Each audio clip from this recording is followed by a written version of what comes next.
So we have made the gospel of things that eyes can see, of material and of money. That's what the gospel is. That's the goal of our faith. We're exercising faith so that you have more money, exercising faith so that you have more cars. And then say, I have 2 master's degrees, 5 cars packed.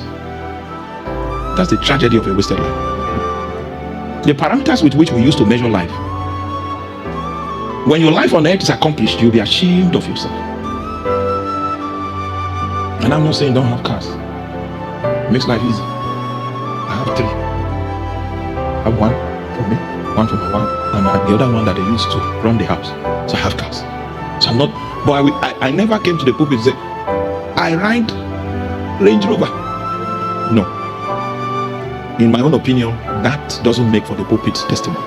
Whether it was given to you, somebody felt you needed to have it and he gave it to you and you feel excited about it, and indeed it's a work of God, it's God that facilitated it, it doesn't make for a pulpit testimony.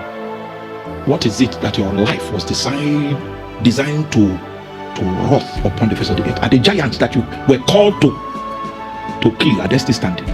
So the giants I'm called to conquer are still standing, and I'm giving testimony of Range Rover. The Range Rover was brought into my life so that I can be effective in my ministry and get to the place where the giants are quickly.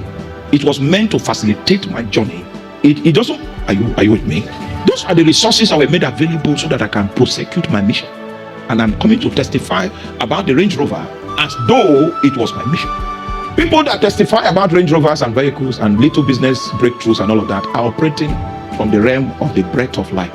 Breath of life. And I don't want to go far on this so that you will not hate me. I want to be loved too, so I don't want to go far on this. Someone builds a house, a church building, and is testifying, we have accomplished. You know, the church building is just a tool. It's not what you were sent to do. This is a tool to carry out what you were sent to do. And for most people, after the church building, they don't have any other thing to do. So pastors in Nigeria are speaking about buildings. Even senior pastors, then it's clear we don't know why we are here. Yes, including old preachers have gone into the wilderness of vanity. So we need to sit back again and study the Bible and find out why are we here. It's a tool, not a goal. Nobody sent you here to build any house. In the entire Bible, the entire New Testament, are you with me? There was no mention of any building project. Was it an omission? Or they didn't need to do fellowship in a physical building? It was never mentioned. The revival we have in Nigeria is a revival of buildings. And the pastor has been boasting for the past years, for more than a decade, how he's building. But he has not borrowed.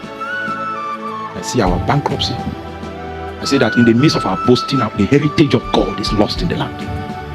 Okay, you are boasting that you built a building. The nation you built it into is like a donkey without sails, without a rider.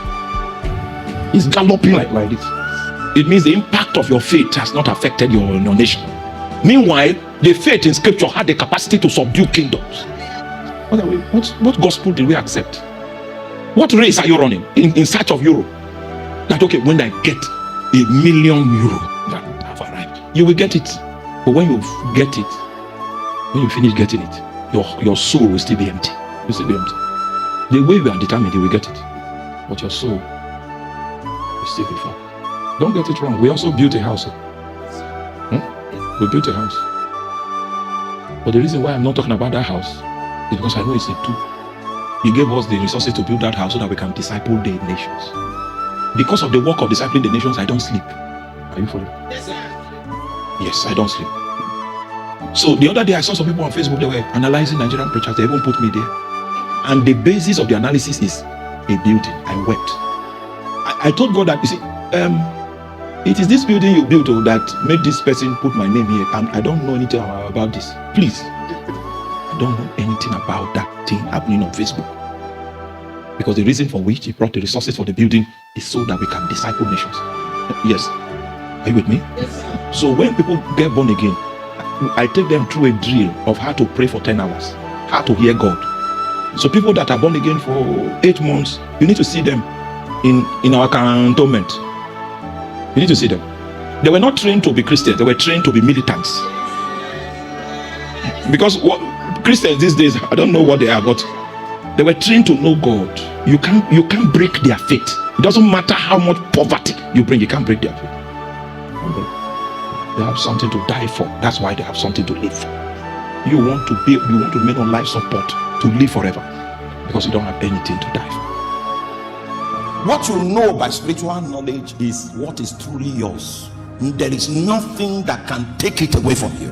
They can take away the coat of your coat of many colors. They can take away your vehicle. But your spiritual knowledge, the things that are revealed unto you, they belong to you and your children. Your captors cannot